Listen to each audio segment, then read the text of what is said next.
गोकुल जी, विधानसभा सत्र का पहला एक्सपीरियंस कैसा रहा? बहुत बढ़िया जी। एक जो बड़ा अलग सा एक अंदर से फीलिंग आई कि एक केवल मैं एक व्यक्ति विशेष नहीं बल्कि एक इलाके का, एक विधानसभा का रिप्रेजेंटेटिव हूँ और क्या मेरी जिम्मेवारियाँ हैं उस चीज़ का एहसास हुआ।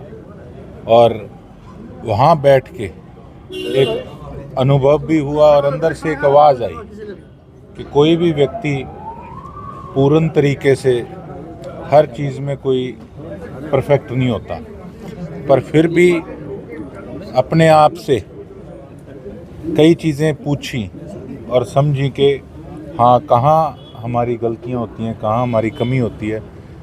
अगर जो हमारी कमी है, एक एक लफ्ज़ वहाँ कहा गया, वो हमारे इलाके की एक पहचान को दर्शाने का काम करता है। तो किस प्रकार से संभल के चलना है, हर एक शब्द किस प्रकार से वहाँ पर रखना है, वो चीज़ एक बहुत बड़ी जिम्मेवारी का जो आभास हुआ कि मेरी सिरसा की अब पहचान लोगों ने मुझे एमएलए बनाकर जो दी, तो वो हमारे इलाके की पहचान को दर्शाता है। तो बड़ी खुशी के साथ साथ एक बहुत बड़ी जिम्मेवारी उसका भी आभास हुआ। पिछले दिनों नायब सैनी भी आए, मेडिकल कॉलेज की नींव पत्थर भी रखा गया और आप विपक्ष में काफ़ी सुर्खियां भी रही कि विपक्षी नेता होने के बावजूद आपने मंच साझा किया। नहीं, तो उसमें मैं ये समझता हूँ कि कोई ना तो पार्टी लाइन के अगेंस्ट जाने वाली बात थी। देखिए, अगर हम विधानसभा के अंदर कोई मांग अगर सीएम साहब के आगे रखते हैं, अगर वो उस पर अप्रूवल दे देते हैं, तो उनका थैंक्स करने में, उनका धन्यवाद करने में किस प्रकार की दिक्कत और उसमें गलत क्या है। बहुत बढ़िया। तो कुल मिला के मैं तो एक चीज़ शुरू से जानता हूँ, बेशक जब मैं बीजेपी का हिस्सा था उस समय मैं मांग प्रदर्शन करता था, रोष प्रदर्शन करता था, तो उस समय लोग कहते थे कि ये किस प्रकार की राजनीति है कि अपनी पार्टी के अगेंस्ट ही बोल रहे हैं। तो देखिए, पार्टी के अंदर हमारा यही एम्बिशन होता है कि हम जाएं, अगर कुछ बने तो हम अपने इलाके का विकास करा सकें। अगर वो ही नहीं होगा तो फिर पार्टियों का फ़ायदा क्या। तो कुल मिला के अगर कोई अच्छा काम कर रहे हैं तो उनको अप्रिशिएट भी करना चाहिए, और अगर कोई अपना ही अगर कोई गलत काम करे तो उसकी निंदा करने से भी पीछे नहीं हटना चाहिए, उनको आईना दिखाना चाहिए। तो मैं समझता हूँ कि हमारी एक ही सोच होनी चाहिए, किस प्रकार से अपने इलाके को, प्रदेश को, देश को आगे ले जाने में हमने योगदान देना है। गोकुल जी, दिशा की बैठक में आपने गौवंश का मुद्दा उठाया था, परिणाम भी निकले, एक दिन अभियान चला, लेकिन वो धरा का धरा है जी, अब भी गौवंश है। बिल्कुल, क्या कुछ कहने? मैं आपकी बिल्कुल बात से सहमत हूँ और मैं सिरसा की जनता से क्षमा भी चाहता हूँ कि महीना हो गया, थोड़ा सा भागा दौड़ी बहुत ज़्यादा हुई पड़ी है। पहले विधानसभा सेशन चल रहा था, उसके बाद हमारी कमेटीज़ बनी, और आजकल कुछ शादियों का आपको पता है कि ज़्यादा भागा दौड़ी रहती है, दुख सुख में भी। तो आज सुबह ही मैंने डीसी साहब से फिर बात करी। मैंने परसों अपने सोशल मीडिया पे भी ये पोस्ट डाली कि एकदम से एक दिन जोश में आई नगर परिषद और उसके बाद फिर काम ठप। तो मैं तो यही आपके माध्यम से कहना चाहूँगा कि देखिए, इस तरीके से पीछा छुड़ाने से काम नहीं चलेगा। बड़ी जल्दी हम एक नया सिस्टम शुरू करने वाले हैं अपने इलाके के लिए, जिसके अंदर के शहर के चौकों पर बैठकर अफसरों को वहाँ बुलाया जाएगा और साथ घुमाकर सारा शहर दिखाया जाएगा कहाँ पे क्या दिक्कतें हैं, क्या परेशानियां हैं।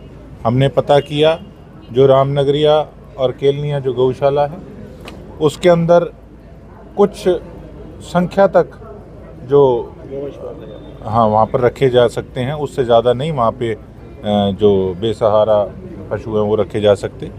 तो मैंने ईओ साहब से बात करी, उन्होंने एक बहुत अच्छा सजेशन भी दिया इस पे कि 120 के करीब गौशालाएं हैं हमारे पूरे ज़िले के अंदर।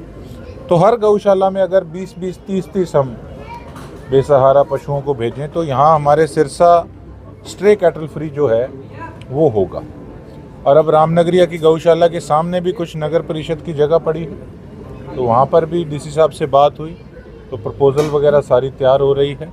वहाँ पर भी 3-4 किलों के अंदर उसको और एक्सपेंड किया जाएगा गौशाला को, और जल्दी अभियान यही शुरू किया जाएगा कि 120 गौशालाओं में जो बेसहारा पशु हैं उनको 20-20, 30-30 करके वहाँ भेजा जाए। इसको हम गंभीरता से लेंगे। सर, एक नंबर भी आपने जारी किया था नशे के मामले में जी। क्या फीडबैक रहा, कितनी? बिल्कुल, मेरी लिस्ट जो है वो तैयार हो चुकी है, और लिस्ट मंगाना वो नशे वाली जो है वो लिस्ट तैयार हो चुकी है। और एक मैंने पब्लिक हेल्थ के जो काम हमारे इलाके के हैं उसके लिए भी एक नंबर जारी किया था, और उसमें तकरीबन 350 के करीब जो कंप्लेंट्स थी उस पर काम हो चुका है, और उसको मैं, आप कहेंगे तो आपको वो लिस्ट भी प्रोवाइड करा दूंगा।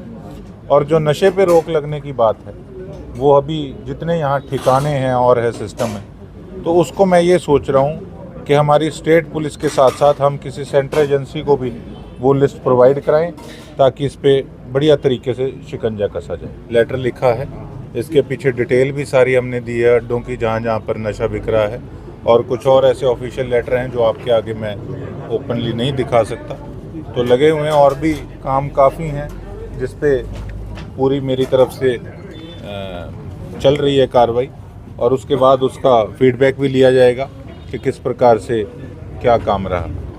बहुत से कार्य हैं सिरसा के, उम्मीद करते हैं इस सरकार में, आप विपक्षी नेता हैं कांग्रेस से, उम्मीद करते हैं काम हो पाएंगे सिरसा के? देखिए, 4 करोड़ के करीब हमें डी प्लान का पैसा मिला है, 2 करोड़ हमें हमारे ग्रामीण इलाके के लिए मिला, और 2 करोड़ के तकरीबन हमें शहर के लिए मिला।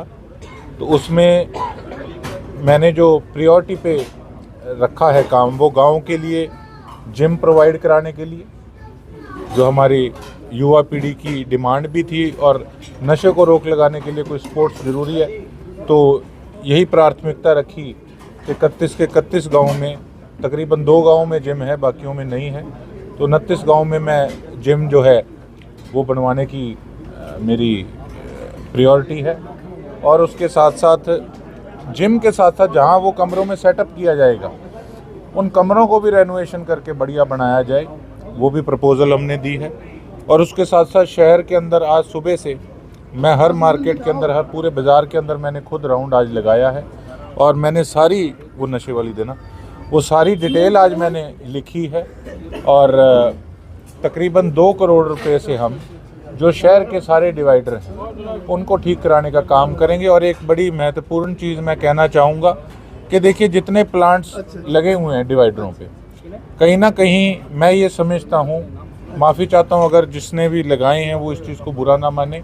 देखो, जब वो डिवाइडर कच्चे पड़े, और कच्चे होने के कारण वहाँ पर लोग कूड़ा भी फेंक रहे हैं, मिट्टी के अंदर सफाई भी नहीं हो पाती, और ना उन पौधों की जड़ें ढंग से फैल पाएँ, इस करके वो प्लांट्स भी सूख रहे हैं, ना वहाँ पर पानी ढंग से कोई दे। तो कुल मिलाकर मैं ये समझता हूँ कि वहाँ से प्लांट्स हटाकर और वहाँ पर इंटरलॉक लगाई जाए, ताकि ढंग से डिवाइडरों की सफाई हो सके।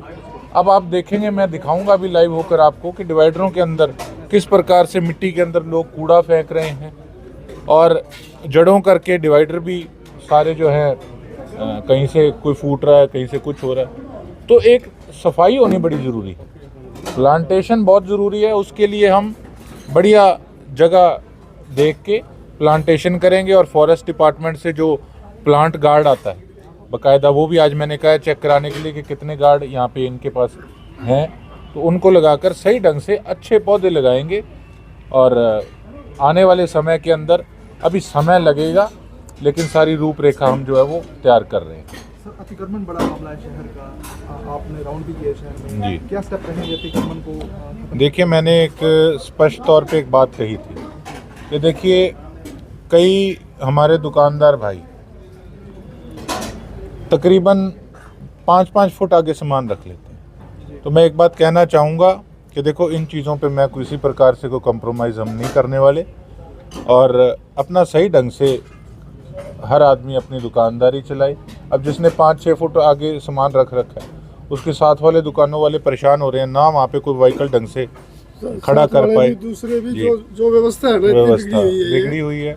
और जी, उसके साथ साथ एक ट्रैफिक इंस्पेक्टर साहब को मैंने एक लेटर भी इशू किया था, जिसके अंदर की ट्रैफिक लाइट्स ठीक करने की बात कही थी। कुछ हो गई, कुछ रह गई। मैं यही कहना चाहूँगा कि प्रशासन इस पर सीरियसनेस दिखाए। ये छोटी चीज़ें नहीं हैं, इनको सही करना होगा। और एक जो मेरी सोच है वो मैं ये सोच रहा हूँ कि वन वे किसी प्रकार से शहर का बने, क्योंकि बाज़ारों में अगर वन वे होगा ट्रैफिक सारा, तो उससे जाम की जो दिक्कत परेशानी है वो ख़त्म हो पाएगी।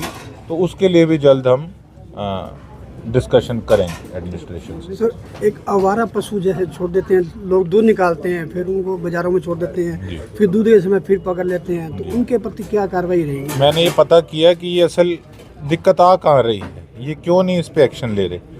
ये कहीं ना कहीं जो सुनने में आया है कि जो डेयरी वाले हैं, मैंने कहा था कि डेयरियाँ जो अनअप्रूव्ड चल रही हैं उनको बंद कराया जाए। देखो, अगर 20 जने 30 जने नाराज़ होंगे, आप ये भी तो देखो उससे कितने हज़ारों लोगों को जो वहाँ दिक्कतें आ रही है उससे निजात मिलेगी। वहाँ कितनी गंदगी उस एरिया के अंदर, आप देखिए कितने वहाँ बच्चे बाहर खेलते हैं, किसी के चोट लग रही है, कुछ हो रहा है। कितनी उससे पहले 4-5 डेथ भी हो चुकी हैं अपने बेसहारा पशुओं करके, एक्सीडेंट कितने होते हैं। लेकिन ये उन डेयरी वालों को इतला कर देते हैं कि आज हम आएंगे पशु पकड़ने के लिए, आप इनको बांध के रखना। हर चीज़ में सेटिंग चल रही है। तो मैं ये समझता हूँ कि जो मुझे सिरसा की जनता ने मौका दिया है, ये धरातल पर उतर के काम करना होगा। थोड़ी कमी मुझे भी अपने आप में लग रही है, उसको मैं मानता हूँ। क्यों, अभी 1.5-2 महीने हुए हैं, भागा दौड़ी ज़्यादा बढ़ गई। अब कुछ शादियों का सीज़न है, हर जगह अपनी उपस्थिति भी ज़रूरी है, नहीं तो लोग 1 मिनट में कहते हैं ये तो बदल गया। तो कुल मिला के सारी चीज़ों को ध्यान रखना ऐसे जरूरी है। अधिकारियों और ऐसे लोगों पर सर क्या कार्रवाई होगी अगर पकड़े जाते हैं अधिकारी जो? देखिए, आपने देखा है जो खाद वाला मामला था बाजिका का, उस पर अभी स्टेप लिया गया। डीसी साहब ने मुझे लेटर भी भेजा, और उसके साथ साथ अभी कई चीज़ों में दिक्कतें हैं। मैंने तो एक ही बात कही, जो काम करेगा वो हमारा मित्र है, जो काम नहीं करेगा तो हमने तो बिना सरकार के, बिना ओहदे के भी हमेशा पंगे लेने से पीछे हम हटे नहीं। हमें अब तो ड्यूटी दी है लोगों ने, तो उसको सही ढंग से निभाएंगे और उसमें सारे कोऑर्डिनेट करके चलेंगे तो ठीक रहेगा। अदरवाइज फिर जो एक्शन उस पर होगा उससे उन अफसरों को भुगतान करना पड़ेगा। बरसात के मौसम में सर पानी भर जाता है, जैसे अगर सिंह कॉलोनी में आपने मुद्दा उठाया था, अगर सिंह कॉलोनी भरती है, शहर में मुख्य बाजारों में पानी भरता है, उन समस्याओं को हमने बात की थी कि किसी प्रकार से बोर करे जाएं शहर के अंदर, जिससे कि सारा पानी ड्रेन हो जाए, पाइपलाइन की जगह बोर हो। लेकिन फिर पोल्यूशन बोर्ड से पता लगा कि हम उसको बोर नहीं कर सकते, क्योंकि उसकी जो कुछ नीचे लेयर्स होती हैं उस पर इफ़ेक्ट पड़ता है, तो वो अप्रूवल जो है वो नहीं मिल सकती। अब जो पुराना 36-37 करोड़ रुपए लगे हैं, उसकी इंक्वायरी के लिए भी मैंने डीसी साहब से उस दिन बात करी थी, और उसकी इंक्वायरी के साथ साथ आने वाले समय के अंदर देखते हैं कि बूस्टिंग पंप यहाँ सुरखाब के पास लगे, जिससे कि पानी सारा ड्रेन हो सके।